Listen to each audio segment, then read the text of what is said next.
And we don't like being there, do we? We don't like being there. But that is what it takes for us to get the maturing. We've talked about maturing over the last several weeks. We need to mature spiritually before we're going to be able to bear fruit. It has to happen. God gave me this a couple weeks ago in the prison. There's not a living plant or organism on the face of the earth that bears fruit until it matures naturally. I have to say that because we're using steroids in our chickens and everything. Naturally, it doesn't happen.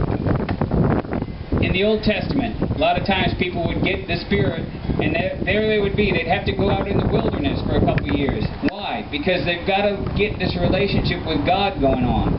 It took me about 9 years after I got saved to really kind of understand that it wasn't about what I keep doing or trying to do, or what I keep trying to earn, or whether I do or don't do something that God blesses me. God says He's already blessed me with all spiritual blessings. So, why is it that I always was trying to strive and earn God's blessings? Because what we're taught, and because of our self-centered nature, well, I have to do something. Yeah, and the answer is this: I have to learn how to trust. Trust and be led by His Spirit. When I can hear His voice is when my life will start to go in a different direction. When I can hear His voice and I'm willing to listen to what He says, then things will change for me. The Bible says it this way: if you follow my commandments, don't freak out about the commandments. I'm going to get back to it. If you follow my commandments, you will abide in me, like I followed my Father's commandments and abided in Him. This is my commandment, that you love others the way I loved you. Now listen to this. When we hear that word commandment, the first thing we want to do is look at the rules and regulations, isn't it? What am I supposed to do? What am I not supposed to do? What can I get away with? And what can I not get away with? It's like being a contractor today. I'll put a bid out for $30 million for that building, and you'll accept the bid, but later on we'll have to go to court and I might settle for 18. Yeah. See, because it isn't what's right anymore, it's what you can get away with.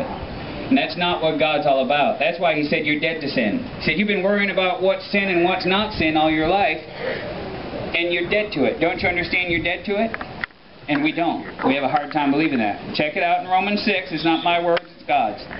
Then we worry about the law. What can I do? What can I not do? What am I supposed to do? What am I not supposed to do? And He says you're dead to the law. What? Well, we're called to a life of grace. Christ died to set us free. So if we're free, what are we free from? We're free from the performance, from the trying, the striving. And when we get tired, He puts it this way: for all you who are weary and heavy laden, come to me and I'll give you rest. That's my phone. I'm not answering it. It might be God. Nope, it's not God. I can call Him back. God, I want to answer. John 16:1-3 says this, and this is one of my favorite verses lately.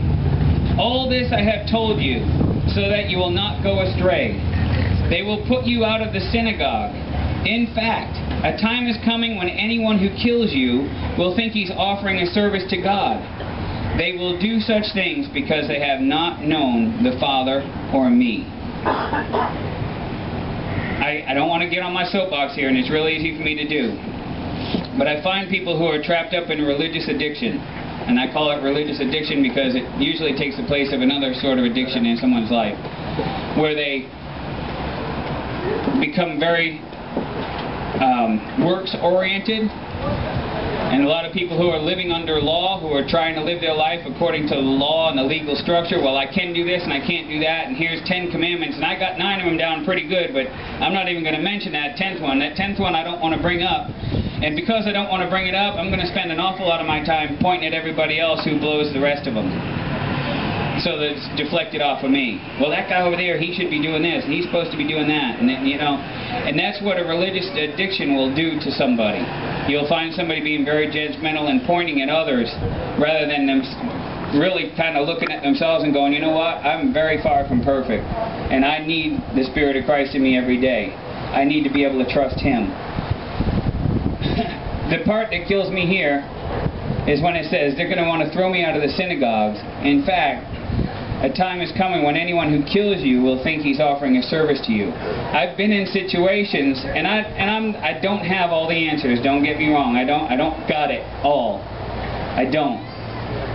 But when I walk into a room full of ministers and pastors and believers, and they feel like I'm their mission because I'm missing the mark somehow, because we're having church in a bar, or I don't have the right haircut, or I'm not wearing the right clothes, or I don't use the right flowery language, or whatever it is, I've actually experienced this where they're ready to just pounce on me and rip me to shreds because of their religious traditions of men that they think that I'm missing.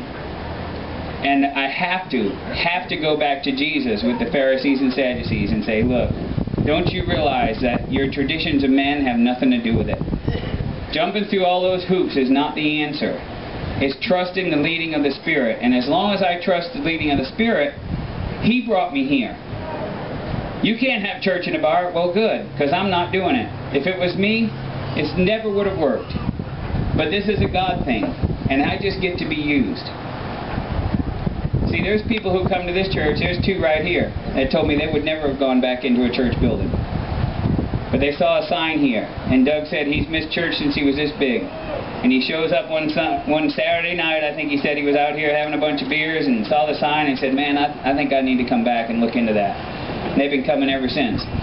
That's why we're here, is to reach people who are not comfortable with the traditional church.